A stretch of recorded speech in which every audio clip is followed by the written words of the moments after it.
అధికారుల నిర్లక్ష్యంతో నిలిచిన పత్తి కొనుగోలు. So hi friends, welcome back to our channel BNH agriculture ఛానల్ని కొత్త వాళ్ళైతే సబ్స్క్రైబ్ చేసుకోండి అండ్ పక్కన బెల్ ఐకాన్ ప్రెస్ చేయండి. వీడియో మాత్రం లైక్ చేయండి, సపోర్ట్ చేయండి. Thank you. ఇది ఎక్కడంటే చెండూరు. రైతులు 6 కాలంగా కష్టపడి పండించిన పంటను అమ్ముకోవడానికి నానా తంటాలు పడుతున్నారు.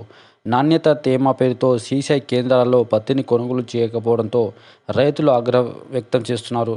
దళారులు తెచ్చిన పత్తిని ఎలాంటి కొర్రీలు లేకుండా కొనుగోలు చేస్తున్నారని ఆగ్రహం వ్యక్తం చేస్తున్నారు. పత్తి మాత్రం నాణ్యత పేరుతో కొనుగోలు చేయడం లేదన్నారు. రైతులు తెచ్చిన పత్తిని రంగు, తేమ శాతం పేరుతో తిరస్కరిస్తున్నట్టు కొనుగోలుదారులు అదే పత్తిని ధరలు తీసుకుపోతే ఎలాంటి అభ్యంతరాలు లేకుండా కొంటున్నారని రైతులు ఆరోపిస్తున్నారు. పత్తి కొనుగోలు చేయాలని చెండూరు మండలం బంగారిగడ్డ మంజీద్ కాటన్ మిల్లు వద్ద రైతులు బుధవారం ఆందోళన చేపట్టారు.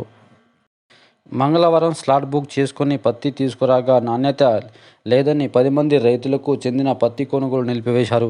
బుధవారం కూడా వారి పత్తి కొనుగోలు అధికారులు ఒప్పుకోకపోగా బుధవారం పత్తి తీసుకొచ్చిన రైతులకు చెందిన పత్తి తేమ, రంగు మారని పత్తిని అధికారులు కొనుగోలు చేయాలని మరియు స్లాట్ బుకింగ్ రోజే పత్తి కొనుగోలు చేయాలని, లేకపోతే రైతులు అది ఆర్థిక భారము అవుతుందని రైతులు ఆందోళన వ్యక్తం చేస్తున్నారు.